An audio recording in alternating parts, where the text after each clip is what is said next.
আজকে যেহেতু বৃষ্টির দিন ছিল তাই খিচুড়ি বসাই দিলাম কুকারের মধ্যে। হ্যালো ভিউয়ার্স, আসসালামু আলাইকুম। কেমন আছেন সবাই? আজকে যেহেতু হালকা হালকা বৃষ্টি ছিল, বেশ ভালোই বৃষ্টি ছিল, তাই আমার মন চাচ্ছিল খিচুড়ি আর গরুর মাংস খাইতে, তাই আমি বসাই দিলাম খিচুড়ি আর গরুর মাংস। এই তো যখন মন যা চায় তাই মনকে খাওয়াইতে হয়, বুঝছেন? নাহলে মনে অভিশাপ দেবে। এই তো আমার হয়ে গেল খিচুড়ি। খিচুড়ি হওয়ার পরে একটু এর মধ্যে দিয়ে দিলাম দেশি ঘি। সবসময় আমার আম্মুরে দেখছি খিচুড়ির মধ্যে ঘি দিতে লাস্টে, তবে আমিও মায়ের থেকে যেহেতু রান্না শিখছি তাই দিয়ে দিলাম খিচুড়ির মধ্যে ঘি।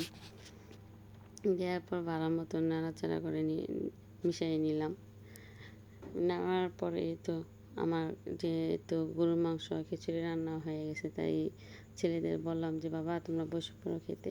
তো ওরা খাওয়ার পর দেখি কার রিয়াকশন কীরকম হয়, খাবার ভালো হয়েছে কি ভালো হয় নাই। মার ফির আবার খিচুড়ি বেশি পছন্দ, তারপরে ওকে জোর করে দিলাম খাইতে। খাওয়ার পর খিচুড়িটা বেশ ভালোই হয়েছে। বৃষ্টির দিনে গরম গরম খিচুড়ির সাথে গরুর মাংস দিয়ে লেবু চিপে বেশ ভালোই লাগে। এই তো আমরা মা ছেলে বসে পড়লাম খাইতে। ধন্যবাদ সবাইকে।